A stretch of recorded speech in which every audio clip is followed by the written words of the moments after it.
Ayusin mo yan.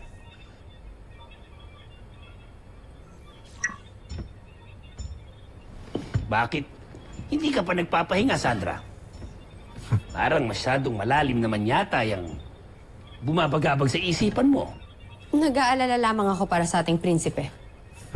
Lalo na't kasama niya ngayon ang mga kalaban natin. Labis-labis naman yata ang iyong pag-aalala kay Prinsipe Zardos. Gayong kanina lamang ay kausap natin siya.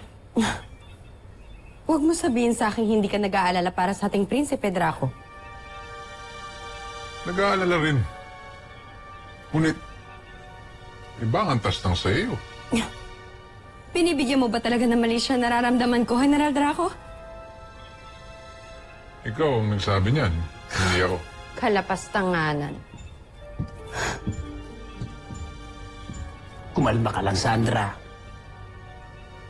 Huwag kang nagpapadala sa pangungutya ni Draco. At huwag ka masyadong mag-alala.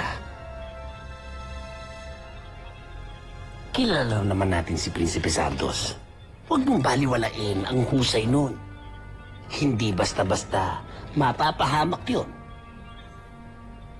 At sigurado ako sa pagbalik niya, may dala siyang magandang balita para sa atin.